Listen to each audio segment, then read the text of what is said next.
हिंदुओं का धार्मिक ग्रंथ रामचरितमानस के लेखक गोस्वामी तुलसीदास भगवान राम के अनन्य भक्त थे। शास्त्रों के अनुसार जब तुलसीदास का जन्म हुआ था तब वो रोए नहीं थे, बल्कि उनके मुख से निकला पहला शब्द राम था। इसीलिए इन्हें राम बोला भी कहा जाता था। पौराणिक कथाओं में वर्णित प्रसंग के अनुसार तुलसीदास को एक भूत ने हनुमान जी का पता बताया था, जिसकी रोचक कथा बहुत प्रचलित है। तो इसे जानने के लिए इस वीडियो को अंत तक जरूर देखिएगा। जानकारी अच्छी लगी हो तो चैनल को सब्सक्राइब करिए, लाइक करिए और अपनों के साथ शेयर करना ना भूलें।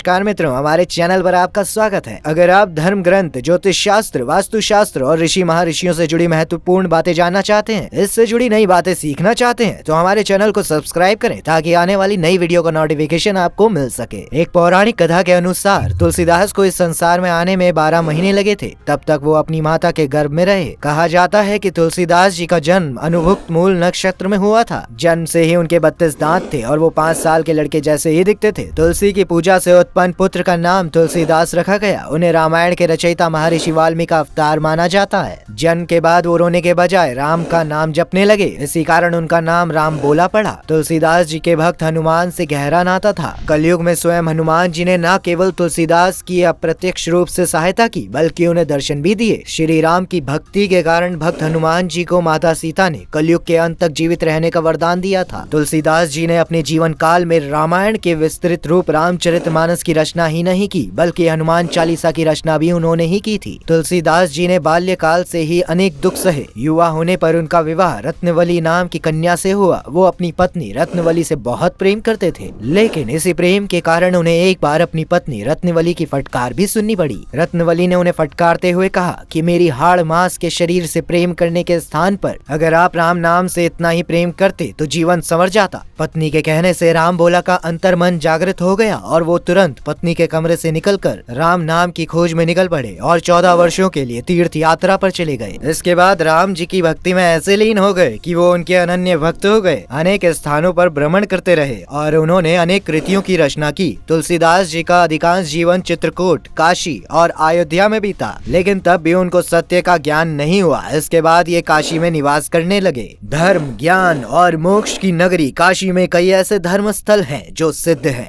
चमत्कारिक हैं और भक्तों के बीच खासे लोकप्रिय हैं। अपने घाटों के लिए विश्व भर में प्रसिद्ध वाराणसी अपने मंदिरों के लिए भी जाना जाता है। राम भक्त गोस्वामी तुलसीदास जी काशी प्रवास के दौरान गंगा में स्नान ध्यान के पश्चात प्रत्येक दिन एक सूखे बबूल के पेड़ में 1 लोटा जल डालते थे। ऐसा करते हुए कई दिन हो गए, जिस वजह से पेड़ फिर से हरा भरा हो गया। इसी क्रम में एक दिन जब तुलसीदास ने उस वृक्ष पर जल डाला तो उसमें से एक प्रेत प्रकट हुआ और बोला, आपने मेरी प्यास बुझाई है, भगवान आपकी प्यास बुझाएं। ये सुनकर गोस्वामी तुलसीदास ने कहा, मैं केवल भगवान को देखने के लिए प्यासा हूँ, क्या तुम इस प्यास को बुझा सकते हो? इस पर प्रेत ने कहा, तुम्हें भगवान से मिलाने की क्षमता मुझ में नहीं है, लेकिन हाँ, मैं तुम्हें भगवान से मिलाने वाली यानी हनुमान जी का पता बता सकता हूँ। उस प्रेत ने कहा कि राम से मिलने से पहले उन्हें अनन्य भक्त हनुमान से मिलना होगा। ये सुनकर तुलसीदास जी प्रसन्न हो गए। तुलसीदास जी ने पूछा, अच्छा बताओ, हनुमान जी कहाँ मिलेंगे? इस पर प्रेत ने उत्तर दिया, वो काशी में गंगा घाट के तट पर होने वाली राम कथा में मिलेंगे। अब यह सुनकर तुलसीदास जी थोड़ा चिंतित हुए और बोले, राम कथा में श्रोताओं की इतनी भीड़ होती है, मैं उन्हें कैसे पहचानूंगा? वो शायद ही अपने असली रूप में आए। इस पर प्रेत ने उत्तर दिया, जो श्रोता राम कथा सुनने के लिए सबसे पहले आए और सबसे अंत में जाए, समझ लेना वही हनुमान जी हैं। रूप में मत जाइए, चाहे रूप कैसा भी हो।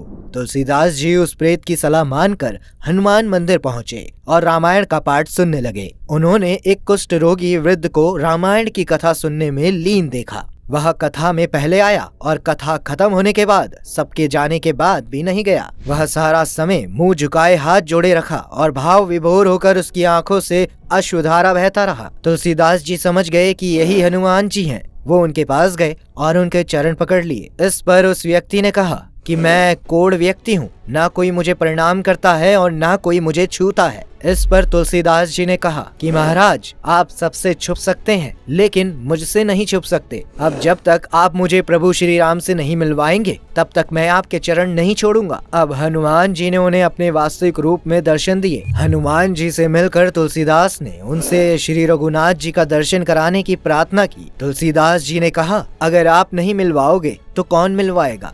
हनुमान जी बोले कि आपको राम जी जरूर मिलेंगे और मैं मिलवाऊंगा। हनुमान जी ने कहा कि आपको चित्रकूट चलना पड़ेगा और वहीं रघुनाथ जी के दर्शन होंगे और उन्हें प्रभु श्री राम से मिलाने का आशीर्वाद देकर शीघ्र ही वो अंतर्ध्यान हो गए। इस पर तुलसीदास जी चित्रकूट की ओर चल पड़े।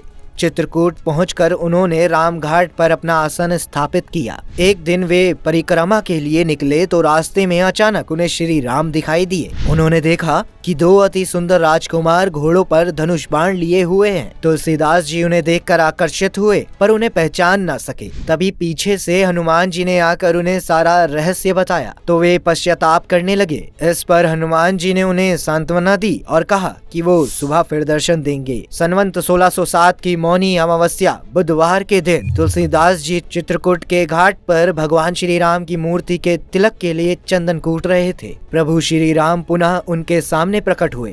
वे बालक का रूप धारण करके तुलसीदास से बोले, बाबा हमें थोड़ा चंदन चाहिए, क्या आप हमें चंदन दे सकते हैं? हनुमान जी ने सोचा कि इस बार भी वो कहीं धोखा ना खा जाए, इसीलिए उन्होंने तोते का रूप धारण किया और एक दोहा कहा, चित्रकूट के घाट पर भई संतन की भीड़, तुलसीदास चंदन घिसे तिलक देत रघुबीर। तुलसीदास जी भगवान श्री राम जी के उस अद्भुत छवि को देखकर अपने अंदर मौजूद सुध बुध ही भूल गए। अंत तो भगवान ने स्वयं अपने हाथ से चंदन लेकर अपने तथा तुलसीदास जी के मस्तक पर लगाया और अंतर ध्यान हो गए। त्रेता युग के समय भक्त हनुमान जी ने वाल्मीकि जी से पहले और श्रेष्ठ रामायण लिखी थी, जिसे हनुमत रामायण के नाम से जाना जाता है। उन्होंने इस रामायण को हिमालय के पहाड़ों पर अपने नाखूनों से लिखा था, जबकि वाल्मीकि जी अपने द्वारा रचित रामायण को भगवान शिव जी को दिखाने के लिए कैलाश पर्वत जा रहे थे। तब बीच रास्ते में हनुमान जी की रामायण देखकर उन्हें निराशा का भाव आया। ये देखकर भक्त हनुमान ने उस पूरे पहाड़ को उठा लिया जिसमें उन्होंने अपनी रामायण लिखी थी और उसे समुद्र में डुबो दिया। हनुमान जी की ऐसी भक्ति और निष्ठा देखकर वाल्मीकि जी अभिभूत हो गए। उन्होंने हनुमान जी को वचन दिया कि भविष्य में वे फिर से इस धरती पर जन्म लेंगे। उस समय वे श्री राम कथा को और भी उत्कृष्ट एवं विस्तृत रूप में लिखने का प्रयास करेंगे। साथ ही हनुमान जी के गुणों और शक्ति की भी समुचित व्याख्या की जाएगी। इसीलिए भविष्य में जब महर्षि तुलसीदास जी का जन्म हुआ और उन्होंने रामचरितमानस और हनुमान चालीसा लिखी तो उन्हें वाल्मीकि जी का अवतार माना गया। भगवान की आज्ञा से तुलसीदास जी ने काशी में भगवान विश्वनाथ और माता अन्नपूर्णा को श्री रामचरितमानस सुनाया। इसके बाद रात को इस किताब को विश्वनाथ मंदिर में रख दिया गया। सुबह जब मंदिर के कपाट खोले गए तो पुस्तक पर लिखा मिला, सत्यम शिवम सुंदरम।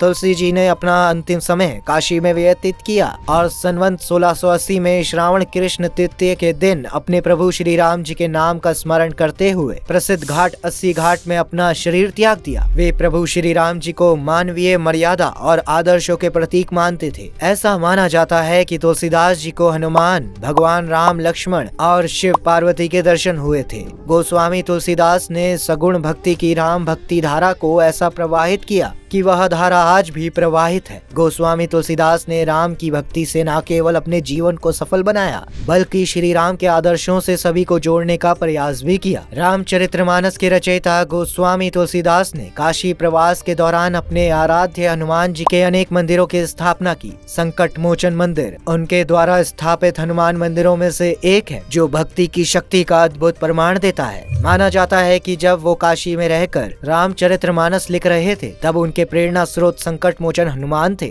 इस मंदिर में स्थापित मूर्ति को देखकर ऐसा लगता है जैसे हनुमान जी वास्तव में वहां विराजमान हैं। इस मंदिर की एक अद्भुत विशेषता ये है कि भगवान हनुमान की मूर्ति को इस तरह से स्थापित किया गया है कि वह मंदिर के सामने भगवान राम की ओर देख रहे हैं, जिनके वे एक परम भक्त हैं। मान्यताओं के अनुसार मंदिर परिसर में हनुमान जी की मिट्टी की मूर्ति को गोस्वामी तुलसीदास ने अपने हाथों से बनाकर स्थापित किया था। तुलसीदास जी ने प्रथम बार हनुमान जी के ही सामने हनुमान चालीसा का पाठ किया था। अपने अंतिम समय में तुलसीदास जी ने उसी स्थान पर संकट मोचन मंदिर बनवाकर समाधि ले ली। आज वह घाट काशी के तुलसी घाट के नाम से जाना जाता है। इसके साथ ही संकट मोचन मंदिर भी स्थित है, जहाँ लाखों की संख्या में भक्त अपने संकटों को दूर करने की प्रार्थना भक्त हनुमान से करते हैं। अगर आपको ये वीडियो अच्छा लगा हो तो इसे शेयर जरूर करें। इसी तरह के अन्य वीडियो को देखने के लिए हमारे साथ जुड़े रहें। तो मित्रों, आज के लिए इतना ही। ऐसी और रोचक बातों को जानने के लिए, हमारे वीडियो को देखने के लिए हमारे चैनल को सब्सक्राइब करना ना भूलें। धन्यवाद।